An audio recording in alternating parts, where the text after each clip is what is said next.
Каныбек Капашев işte. Рахмат, урматтуу байкошу кеңештин өкүлдөрү, төрагасы. 1-2 ай мурун Россиянын президенти Путин ант берди. Эки эле нерсени коргойм деди. Россиянын ар бир адамынын укугун, анан кадыр баркын. Тилекке каршы Кыргызстандагы адамдардын кадыр баркын тебелеп, кордоп, каралаган Жыпар Жекшеев төрага болуп, Илим Карыпбеков генералдык директор болуп иштегенде башталды. Силер адамды жамандоону мамлекеттик саясатка айнтып алдыңар да. Жыпар Жекшеев, сиз азыр айтып атасыз, көгүлтүр аттыкка эл артисти чыксын деген токтук. Ал сиздин маселе эмес, ал Илим Карыпбековдун да маселеси эмес. Ал ошол жерде редактордун маселеси. Силердин миссия бир гана. Коомдун мыкты алдыңкы өкүлдөрү коомдун атынан башкарып саясий баланс сактоо. Тынч күндөрү силер пассивный позиция иштейсиңер. Коомдо кризис болсо тынч калыс туруп беришиңер керек. Ошол калыстыктан тайдыңар. 3 эле мисал. Шыкмаматов, Салянова, Текебаев 26 миллион доллар Белизгейттен урдады дедиңер. Бир тиен далилдеген жоксуңар. А булардын бала бакырасы бар да, эл журту бар да. Салянованын күнөөсүн, агасын, өзүн жамандадыңар. Бир тууган иниси өлүп атса, коюп ошону жамандадыңар. Силерде адамгерчилик деген барбы? Же барыңар кара яшык эмес, капкаранан лакированный яшык болуп калдыңарбы? Сыртын оңдодуңар. Бирок ичи калтырак, адамгерчилиги жок, сырты жалдырак китердин кимге кереги бар? Силер BBC азаттыкка теңеле албайсыңар. Силер калыстык жагынан NewTV-га жетпей калдыңар да. Оюмдун аягында болгон Азамат Болгонбаев деген Төкмакынга рахмат. Коомду чиновниктер өзгөртпөйт. Коомду ушундай граждандык позициясы күчтүү адамдар өзгөртөт. Барыңар ушул миссияны аткарбаганын мойнуңарга алып, отставкага кеткенге даярсыңарбы? Силердин учуңарда КТР 10 секунд. Ар бириңер айтып чыксаңар, силерге айлык бербегенден кетип эле калбайсыңарбы? Ишеничтен кеткенден кийин, парламент ишенбей аткандан кийин ар бириңер алып чыксаңар, азыр отставкага берип кеткенге даярсыңарбы?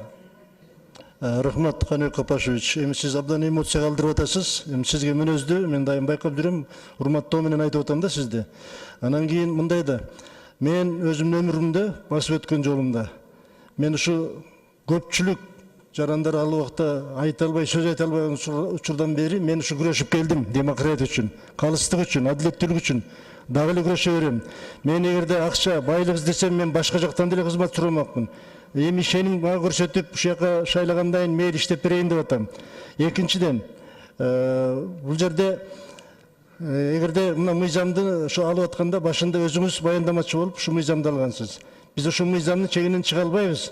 Себеби мыйзамды бузуп койгондо албетте биз ого бетер күнөөгө жыгылып, ого бетер бир жазабызды алабыз да, туурабы? Ошондуктан мен айтып атам, кандай болбосун, эгерде ишеним көрсөтпөсө мен кетүүгө азыр да даярмын. Мен бул жерде эч мени кызыктырбайт. Мен эчтек уткан жерим жок. Бир гана жаман көрүнүп эле баягы оңдон да солдон дагы ар ким мага баягы өзүнүн сын пикирин айтып, ар ким мага ашыла берсе, мага эмне кереги бар мындай жумуштан? Бирок мен өзүмдүн жарандык, инсандык позициямды кармаган адаммын да. Эгерде меники туура эмес болуп атса, анда мен күнөөм менен мойнум менен тартууга даярмын. Эгерде мен өзүмдүн түшүнүгүм менен жашап атсам, анда мен жооп берүүгө даярмын да. Азыр 6-чы микрофон, анан сизге берем. 6 мейле 4 чыгып калды анда. Биринчи. Башкаруу кеңешинин мүчөсүз. Бирок бир эле учурда телевизорго уланып чыгып эксперт болуп алдыңыз. Мурунку кеткен президентке кошоматчы болуп алдыңыз. Анан кийин апайысыга оппонент болуп алдыңыз. Биз анткени жиберген жокпуз да. Калыстыктан тайбай, балансты сактап бериңиз деп жибердик. Сиз позицияңызды билгизбешиңиз керек. Сиз коомго калыс болушуңуз керек. КДКда күрөшкөнүңүз үчүн сыйлайм. Бирок сиздин аксакалдык возраст мындай деңгээлге келип калганы өтө өкүнүчтүү, өтө өкүнүчтүү. Бүтүп койгон, мен комментарий сураган жокмун. Ар бириңер атуулдук позицияларды билдирип, ушундай КТРди эң жаманаттуу деңгээлге жеткизгениңер үчүн өз ыктыярыңар менен отставкага кеткенге даярсыңарбы? Бул Болгонбаевтан башкаларга тиешелүү. Ар бириңер жок, бар деп жооп берсиңер. Комментарий кереги жок.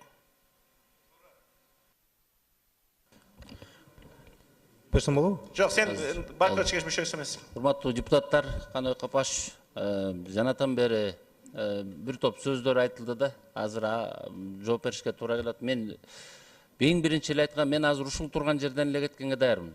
Мен өткөн мына депутат Садык Шернияз мырза да айтты, шайлоодун маалында тигинде мындай каралоолор жүрүп аткан унчукпай отурдуңар да. Унчукпай отурган жокпуз.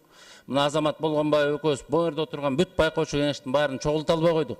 Жапар Жакшевич менен ошол жерде маңдай тескери тилешип алып, мына Илим Майрамбекович күбө. Ошол жерде кыйкырышып, уруш талашканга чейин бардык. Жапар Жакшевич айтты, шайлоо бүткөндөн кийин чогултасың. Мен ал жерде деген бул убакка чейин бир эле ал маселеде эмес, жана кеткен кызматкерлер боюнча бардыгы боюнча эле өзүбүздүн убагында эле көз карашыбызды билдирип, мындайча айтканда кырчылдашып эле келатабыз ушул убакка чейин.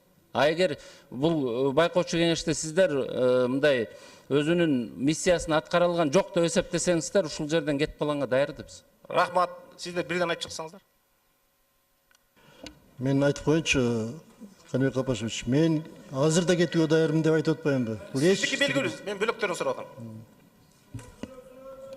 Бирден атыңызды айтып кеткенге даяр эмесмин деп. Мен- Бизди ойлонолу да, бөлөк Каныбек багышка. Капашев эми сиз процедурный маселе менен эмес. Карымов Айбек, мен деле даярмын, бирок деген жер бар, мына Кубат болуп атканча айтып кеткендей, биз ошо шайлоонун учурунда бир жактуу кылбай чогулалы деп бешөөбүз, алтообуз аябай аракет кылдык. Эми саясат ошондой экен, Жапар Жакшевичтер эч кандай бизге биздин кайрылуубузга жакшы жооп берип чогулганга болбой калды да. Бирок албетте Рахмат. Кийинки сөз улантабыз анда. Кийинки сөз депутат Бекешев Дастан Далабаевичте. Рахмат.